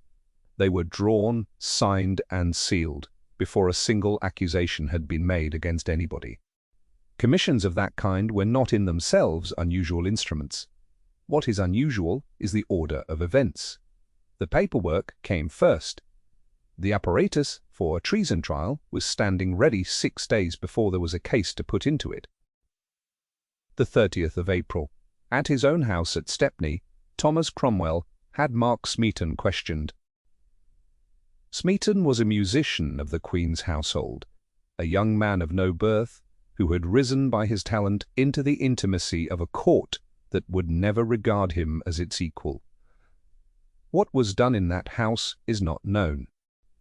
No reliable account of it exists. The stories that circulated afterwards are late, hostile, and unsupported, and they are not repeated here.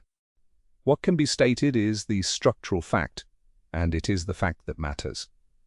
A commoner held in the private custody of the King's Chief Secretary, before any charge existed, had no legal protection of any kind, no counsel, and no prospect of either. By the end of that day, Smeaton had said something. No wording of what he admitted survives. The entire case would hang from it. The 1st of May was May Day, and the court kept it, as it always did, with jousting at Greenwich. George Boleyn rode. So did Sir Henry Norris, Groom of the Stool, the man who dressed and attended the king in the most private hours of his day, and had done so for years. In the middle of the afternoon, Henry rose and left, abruptly and at speed, for Westminster. He took Norris with him, and he questioned him on the road. Norris denied everything, and went on denying it, and was in the Tower by the following day. Anne never saw her husband again after that afternoon. On the 2nd of May, a barge pulled away from the water stairs at Greenwich and carried the Queen of England downriver to the Tower of London, arriving in the late afternoon. She was not put in a cell. She was not put in a dungeon or a damp corner of the fortress. She was lodged in the Queen's apartments, the rooms that had been refurbished at considerable expense for her coronation 3 years earlier.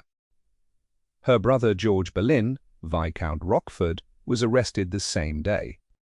Within the week, they had taken Sir Francis Weston, a young gentleman of the Privy Chamber, and William Brereton, a gentleman of the Privy Chamber with Cheshire interests and enemies of his own. Sir Thomas Wyatt and Sir Richard Page were taken up in the same days. There is a pattern in that list, and it is not a pattern about the Queen. Norris was Groom of the Stool. Weston and Brereton were gentlemen of the Privy Chamber. Page was of the Privy Chamber, too. Whatever else the arrests of that first week were, they were also a clearing out of the King's most private service, the handful of men who saw him undressed and unguarded. And apart from her brother, the only member of the Queen's own household taken in the net was her musician. The isolation was total, most of it was family. Thomas Boleyn, who had spent 30 years reading the currents of that court better than almost anybody in it, did nothing whatever. Her uncle, Thomas Howard, Duke of Norfolk, prepared to preside over the proceedings against her. Thomas Cranmer, whom she had promoted, whose archbishopric existed because her marriage had required a new archbishop, was at Lambeth, preparing to declare that marriage void. 3 generations of Boleyns had climbed from a cloth warehouse in the City of London to the Crown of England. The whole ascent came apart in under a fortnight. Inside the Tower, the environment was managed. Sir William Kingston, Constable of the Tower, had been instructed to write down everything the Queen said and to send it to Cromwell, and the women placed around her to attend her were reporting to him. Anne understood the arrangement perfectly and said so. Her attendants were not companions. They were witnesses under commission. The Kingston letters are what survive of those days, and they survive damaged. They were burned in the Cotton Library fire of 1731, and some readings of them are reconstructions. Within those limits, they show a woman moving between terror and a very cold clarity. She demanded to know what she was charged with. She asked why she was being held, and on whose word, and what had been said against her, the questions of somebody who understood precisely how a treason prosecution was assembled, and who could see this one closing around her. She was not a passive victim, she was an operator who had run out of instruments. A letter also survives, or rather a copy of one, purporting to be her appeal to the king from the Tower, and dated the 6th of May. No original exists, and most modern biographers of Anne Eric Ives among them regard it as a later forgery, chiefly because no 16th-century prisoner would have been permitted to address a monarch in that register.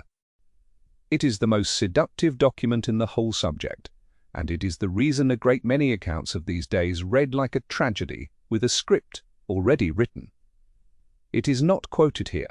It is named, doubted, and set aside. What can be set down are the facts about the king, and they are best set down flat, in a row, without commentary. He never saw his wife again after the 1st of May. He sent to Calais for a swordsman before the verdicts were complete. He married Jane Seymour 11 days after the execution, and in the 11 years of life remaining to him, he never said anything about Anne Boleyn that anybody wrote down. Those are the 4 facts. They are laid side by side because that is all that can honestly be done with them. Whether the king believed the charges is not established by them, and it is not established anywhere else either. What is documented is the sequence, and the sequence was now almost complete. The commissions were issued. The musician had spoken. The groom of the stool was in the Tower, the Queen was in her coronation lodgings, her brother was in a cell somewhere in the same fortress, and the men who would sit in judgment were being assembled. Less than a fortnight had passed since the barge came up the river. On the 12th of May, in Westminster Hall, 4 men were tried for treason against the king's marriage. 3 of them were gentlemen of the king's own chamber, and they pleaded not guilty. 1 of them was a musician, and he pleaded guilty. There was no evidence produced against the 3 beyond what the 4th was said to have admitted, and the jury convicted all 4 in a single afternoon, which settled the matter before the Queen of England was ever brought into a courtroom. Her guilt had been established in law by other men's verdicts 3 days before she was permitted to answer the charge. On the 15th of May they built a platform in the King's Hall of the Tower and put a chair on it and set benches for 26 peers of the realm and admitted the public, something close to 2,000 people by the estimates.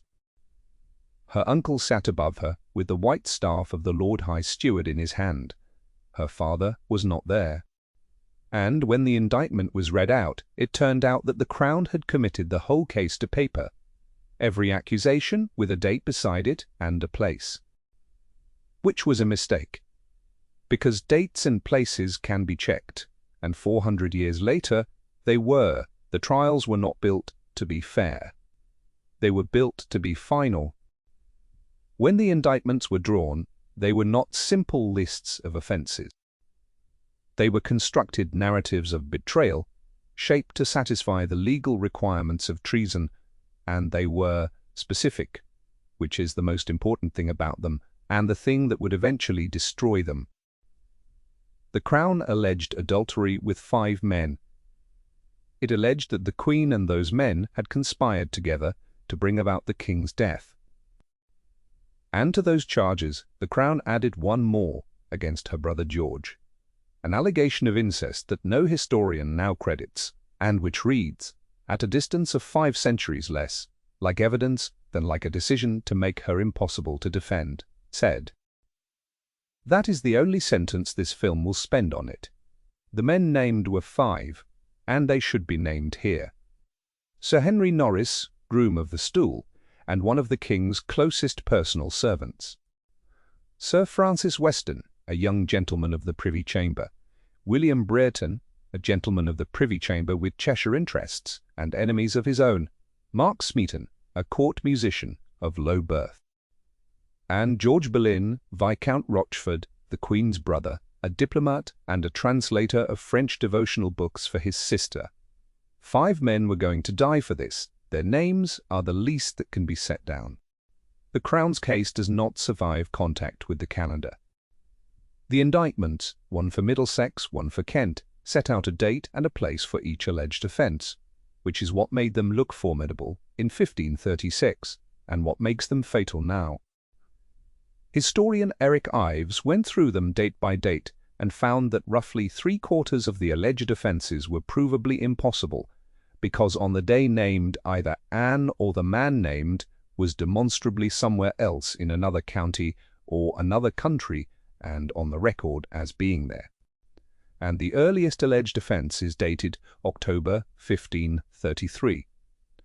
Elizabeth had been born on the 7th of September 1533. Through October, her mother was still in the customary period of confinement and recovery that followed a royal birth, in a chamber attended and observed at every hour by the women and officers whose duty it was to be there. That is where the Crown chose to place the first of its allegations. 2 findings, then, stated without ornament. 3/4 of the dates cannot be true, and the first of them falls in a month when the Queen of England was lying in, surrounded by witnesses, recovering from the birth of the child the whole enterprise had been for. It is worth being exact about what that does and does not establish. No modern historian of standing has been able to make the Crown's case stand up, and most now regard it as constructed. That is not the same as a document proving Anne Boleyn innocent, and no such document exists.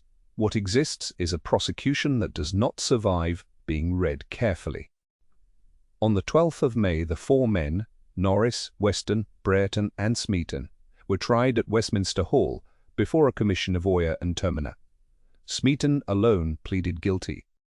The other 3 pleaded not guilty and maintained it with a stubborn and inconvenient dignity to the end of the afternoon.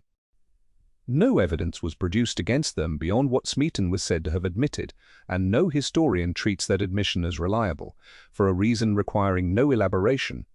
A musician of low birth, held privately by the men conducting the prosecution before any charge existed, had no protection at all. There is no record of his questioning, no corroboration of his words, and nothing else in the case that stands up without them. The jury required none of it. All 4 were convicted in a single afternoon. 3 days later, it was the Queen's turn.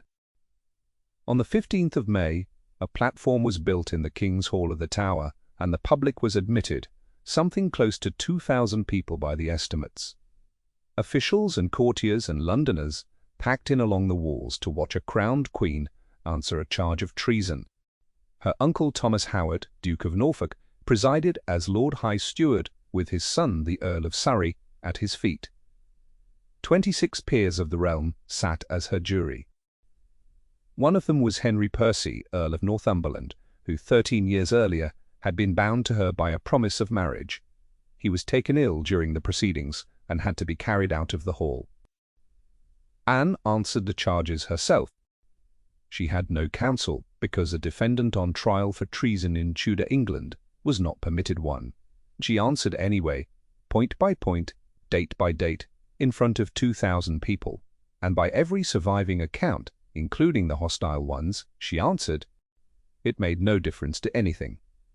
The verdict was unanimous, and it had in effect been settled 3 days earlier in Westminster Hall by other men's convictions. George Boleyn was tried the same day, and he too stood his ground, defending himself with a composure that even hostile witnesses conceded. At some point in the proceedings, the court handed him a note containing a matter touching the king's person, which he was instructed not to speak aloud, and he spoke it aloud. The substance of that moment is reported by Lancelot de Carle and by Chapway. The wording was never recorded, and none is supplied here. On the 17th of May, 2 things were done, a few hours and a few miles of river apart. In the morning, on Tower Hill, George Boleyn, Sir Henry Norris, Sir Francis Weston, William Brereton, and Mark Smeaton were executed. Their sentences had been commuted from the penalty the law prescribed for traitors to beheading, and that was the only clemency the Crown extended to any of them. 5 men died on that hill in one morning, 4 of them gentlemen of the King's own household, for offences the Crown's own paperwork places on days when they could not have occurred. Later the same day at Lambeth, Thomas Cranmer, appointed by her, promoted by her, Archbishop, because her marriage had required a new one, presided over a court that declared the marriage of Henry and Anne null and void. The grounds were never explicitly set out in the record. The likeliest is the affinity created by Henry's earlier relationship with Anne's sister, Mary Boleyn, but that is inference and not a documented ruling, and it is left as inference here. The decree made Elizabeth illegitimate, a position confirmed later in 1536 by the Second Succession Act, and 2 of the men arrested in the first week of May were never tried at all. Sir Thomas Wyatt was released. So was Sir Richard Page, which is the clearest evidence available that the list of the accused was a choice. So, on the 17th of May, 1536, Crown of England executed 5 men for adultery with a queen, and then, a few hours later and a few miles upriver, declared that the marriage they had committed adultery against had never legally existed at all. Nobody in the room at Lambeth appears to have remarked on it. Her execution was set for the 18th. She was told, she was shriven, she prepared herself, and then in the middle of the morning the constable of the Tower came to tell her it would not be that day after all, because the arrangements were not complete, and she said, and he wrote it down and sent it to Cromwell, that she was sorry for it because she had thought to be past her pain by then. The reason for the delay was not cruelty, and it was not indecision. It was travel. A man had been sent for across the Channel, and he had not yet arrived, because the King of England had decided that his wife was not going to be killed with an axe. By the morning of the 18th of May, 1536, there was almost nothing left of the machinery to run.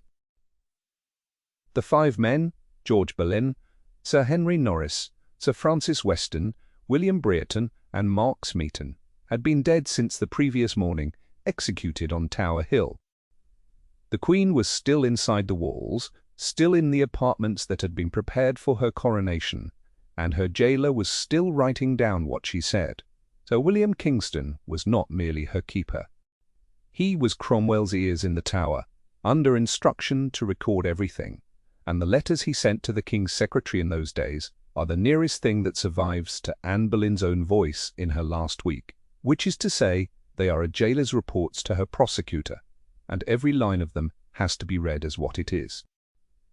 In one of them, he told Cromwell that she had spoken of the executioner, that she had heard he was very good, and that she had a little neck. She put her hand about her throat, Kingston wrote, and laughed. It is one of the coldest fragments in the whole archive. Condemned woman discussing the technique of her own death with the man whose job was to report her words to the people who had condemned her. The execution had been set for the 18th, and it did not happen on the 18th. She had been told the day, she had been shriven and prepared, and made ready once. Then Kingston came up in the middle of the morning to say that the arrangements were not complete, and recorded her regret at the delay, and sent that on to Cromwell too, and the day was withdrawn, and she had to be made ready again. The reason was still on the road. Somebody in the King's service had decided that the Queen of England would not be killed with an axe. The axe was what England used, and it was a blunt, heavy, public instrument, and the alternative required a specialist England did not possess, a swordsman of the kind kept at Calais, the last English possession in France, where execution by the sword was ordinary practice. There would be no block, because a sword requires none. So a headsman was fetched across the Channel, and the crossing and the roads took as long as they took, and the death of an anointed queen waited on a traveller. The figure that comes down for his fee is £23. What the decision meant is not recorded anywhere. whether it was mercy or fastidiousness or the last courtesy of a man who had once written her 17 letters, is not in the record either, and it is not settled here. What can be said is that somebody thought about the manner of it in some detail, and did so early. He had been sent for before the trial finished.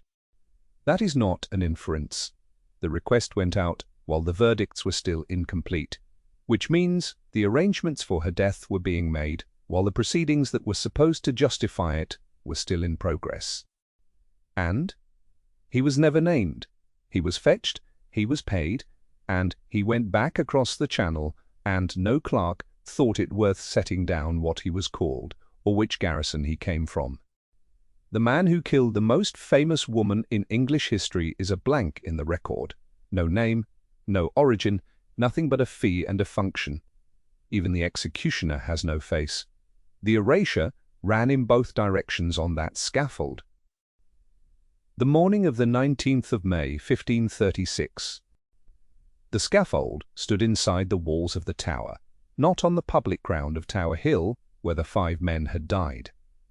The precise spot is not certainly known, and the memorial that marks it now is a much later identification.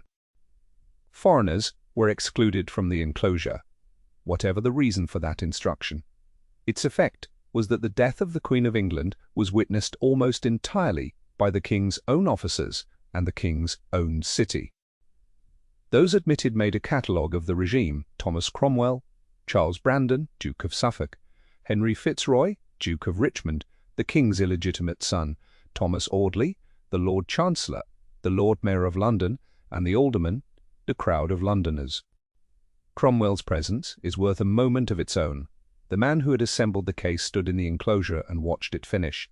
4 of her ladies attended her, and they were the same 4 who had been placed with her to report on her.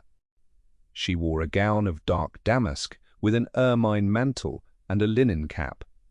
She climbed the steps. She spoke.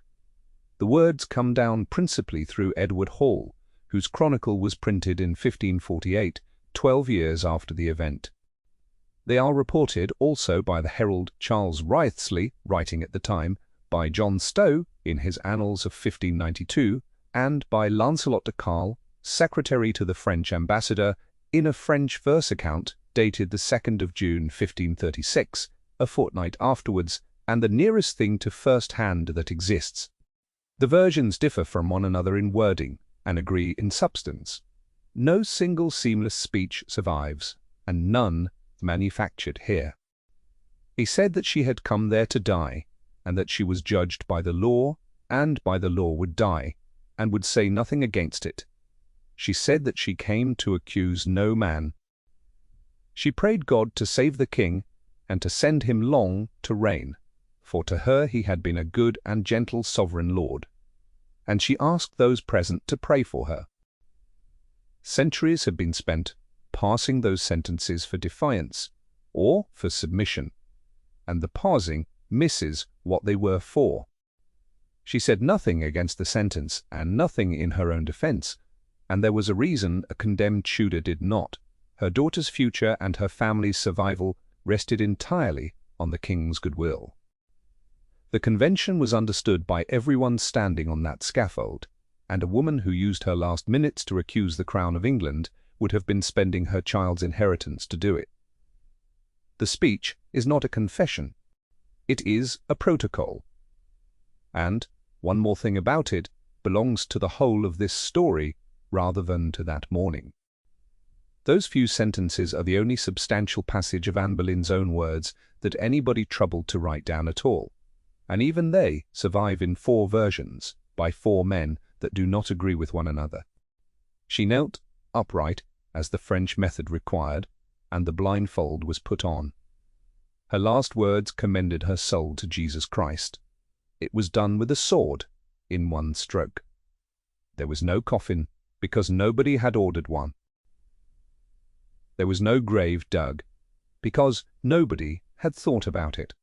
There was no priest waiting, and no service arranged, and no stone cut, and for some minutes on the morning of the 19th of May, 1536, The body of an anointed Queen of England lay on a scaffold inside her own husband's fortress, while 4 women who had been placed there to spy on her worked out what to do with her, because the officers of the crown would not touch her.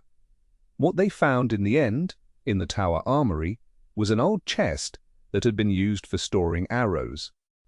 They carried her into the chapel a few yards away and put her under the floor of the chancel, and no marker of any kind was set over the place, and within a generation nobody in England could have told you which flagstone it was. 11 days later, the king married Jane Seymour. And then something began that was stranger and colder than the killing, and that took years, and that almost worked. They started taking her out of the buildings. The work of forgetting began before the ground had settled, and the same hands that had built her up did it. In the months after the 19th of May, 1536, the royal works at Hampton Court and elsewhere were quietly reorganized. No decree was required. Everybody understood what was wanted. Craftsmen, John Heath and Henry Blankston are the names in the accounts, were set to adapting the decoration already there, and adapting is the polite word for it. Her badge had been a crowned white falcon, and the falcons were cut out of the stonework, where cutting was easy. Where it was not, curators now believe the birds were simply repainted black, which broke the association and cost almost nothing. Her falcon and leopard gave way to Jane Seymour's panther and phoenix, in places by recarving the beast already standing there.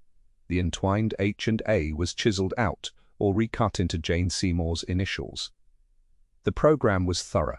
How? It was not quite complete, because thoroughness costs money.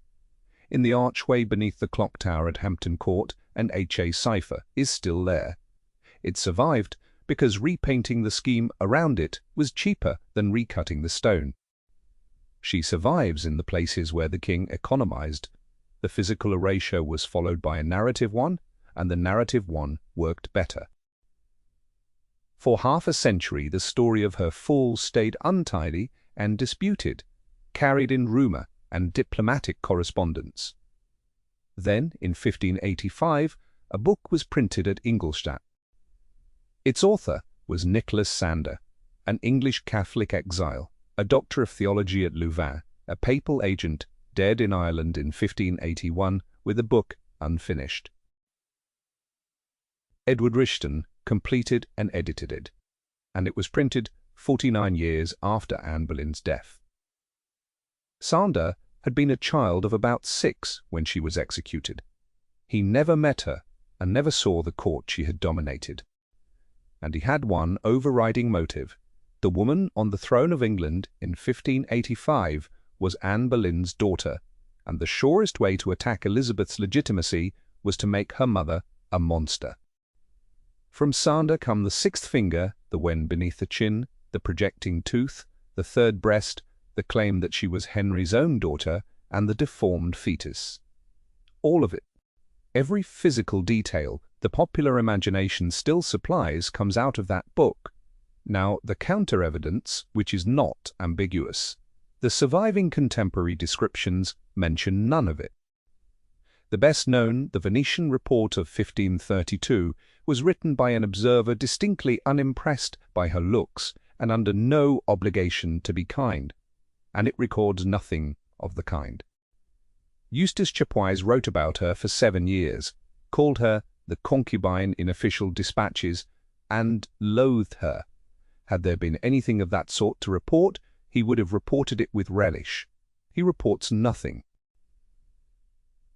No hostile Englishman writing while she lived mentions any of it. And the deformed child, which that century read as the judgment of God upon the parents, and which would have been the most useful evidence the Crown could produce, was never mentioned by that Crown at all. Not at the trial, not anywhere. One further thing, said plainly, because much of what circulates about her assumes otherwise. She was never charged with witchcraft. There is no such charge in the indictments, and none at her trial. Which brings this film to the problem it has circled since its first sentence. There is no undisputed contemporary likeness of Anne Boleyn. It is the central forensic fact of her afterlife. What exists in order of proximity is this: lead medal, struck in 1534, and now in the British Museum, inscribed A.R. for Anna Regina, with the motto, "The Most Happy," and the date.